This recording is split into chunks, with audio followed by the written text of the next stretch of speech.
Your home is one of the most valuable things you'll ever own, and while you might be tempted to call a professional if something needs to be repaired, there are quite a few around-the-house maintenance items you can probably fix on your own.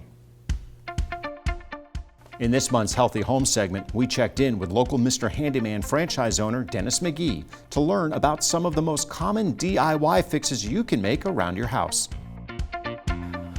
Well, online video and instructions have given us a lot of latitude these days on do-it-yourself projects. The DIY projects are things that we may not have thought we could do before, but when you look at them, it's really not nearly as hard as it needs to be. Today, we're going to look at 5 of the most common DIY projects that you can do yourself. A common problem we run into, especially in cabinets, is when the hinges get loose, it's because of a stripped screw in the cabinet wall. The screw goes in and just won't turn. It just stays and just pulls right out again. An easy fix for that is to fill the hole so that the screw can go and be tight. A golf tee. Use a golf tee, put a little glue on it, put it into the hole, let it set for a second, and then break it off. Now you're ready to put a screw in there and hold your cabinet door on. If you're not a golfer, toothpicks. Do the same thing, take several toothpicks, put glue on them, put as many that will fit in the hole in there. Again, let it set up for a second, then break them off, and you're ready to go.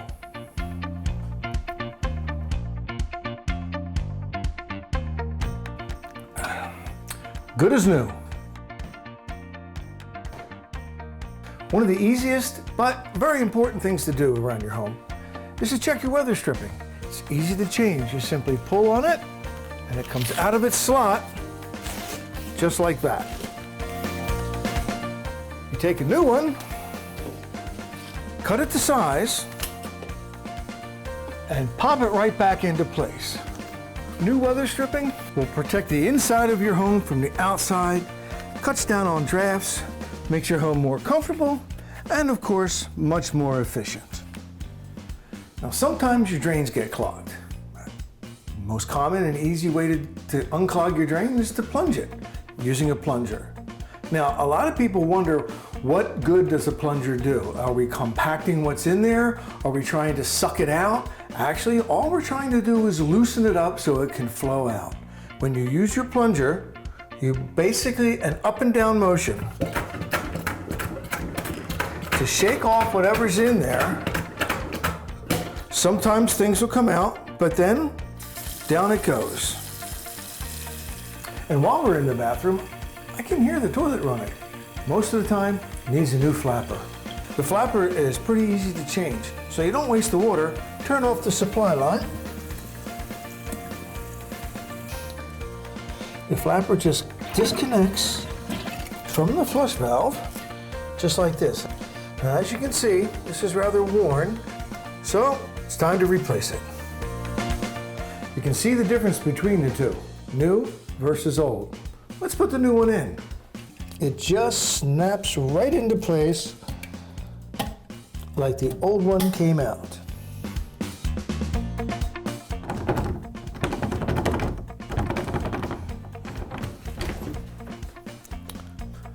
We need to change this door lock. It's an easy thing to do. It's like putting a puzzle together. Let's do it. Changing a door handle is relatively simple. First, you need to take it apart. There's 2 screws. Then we take out the latch. If you're changing same for same, there's no need to change the strike plate. Once you've got everything out, you just replace it, put it all back in the same order it came out in. We'll start with the strike latch.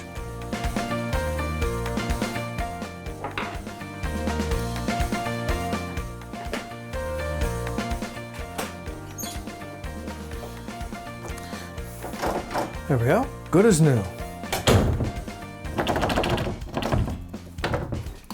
Nah, just kidding. It's fixed, it's working great. And there are 5 things that you can do around your home yourself for your DIY. For this healthy home, I'm your Mr. Handyman, Dennis McGee. To find out more about Mr. Handyman, just click our Flair for Repair StoryLink icon on our homepage at yourhometownhealth.com.